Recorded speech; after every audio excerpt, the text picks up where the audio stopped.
The question is the House to now adjourn and give the call to the honourable member for Flinders. Tonight I rise to condemn the Andrews Labor Government of Victoria for its failure to apply the $75 million in Commonwealth funds provided by the former coalition government to build an overpass at the intersection of Jetty Road and the Mornington Peninsula Freeway in Rosebud. The Jetty Road overpass has been a major point of focus for both my predecessor Greg Hunt, who secured the much-needed funds to get the project on the move, myself since before the election of May 2022, and indeed more recently for our state member for Nepean, the mighty Sam Groth, who committed the necessary state funds for a future coalition government of Victoria to make that overpass a reality. The intersection, as it currently stands, bifurcates the Rosebud industrial estate from the primary residential area of Rosebud. The industrial area includes the Rosebud campus of Chisholm TAFE, where hundreds of students undertake study in critical trades like building, electrical and plumbing, and the Advanced Community College, which teaches tens of local teenagers in the vocational VCE and other introductory vocational courses, as well as a Good Start learning centre for local families. The previous coalition government committed $75 million towards the completion of an overpass and sound mitigation along the Mornington Peninsula Freeway 3 years ago. At that time, the then member for Flinders, Greg Hunt, said, "When you talk to locals on the peninsula, the intersection of the Mornington Peninsula Freeway and Jetty Road is one of the major issues facing the community.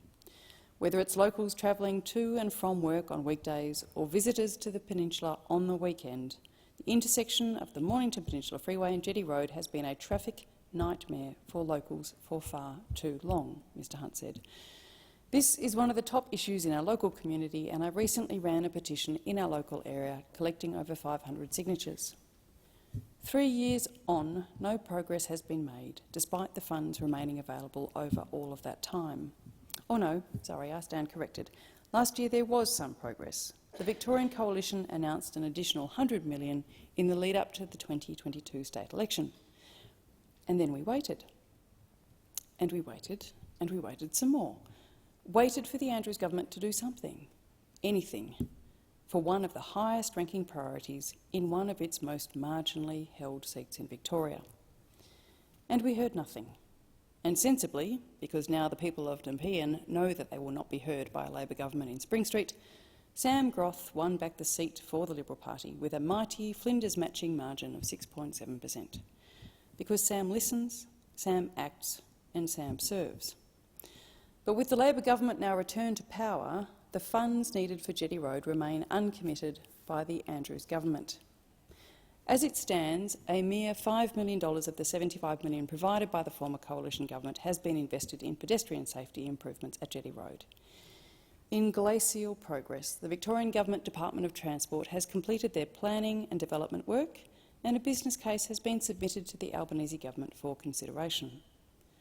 I do thank the Minister for Infrastructure, member for Ballarat, Catherine King, for the number of conversations she has had with me regarding the funding and the need for this critical infrastructure. But I was nevertheless sorely disappointed to learn that the remaining $66.5 million in unspent Commonwealth funds have been deferred until 2026-27, and I fear an even greater postponement in the forthcoming May budget. Given that these funds were committed back in 2019, local residents from Rosebud across to Fingal, Rye, St Andrews, Tutgarook, Blairgowrie and beyond are rightly disappointed, and that is putting it mildly, at the length of time it has taken to get this meagre stage of implementation. Together with Sam Groth, I am asking the state and Commonwealth governments to ensure that the next steps are prioritised to get construction underway. The residents of the Mornington Peninsula have dealt with the traffic congestion and safety issues at Jetty Road for far too long. Over summer, that intersection is pure gridlock.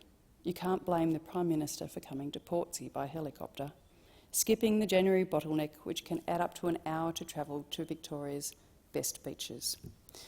A similar version of which is experienced every morning and every afternoon as locals leave the southern Mornington Peninsula for work or to do their shopping or just to collect their kids from school across the road.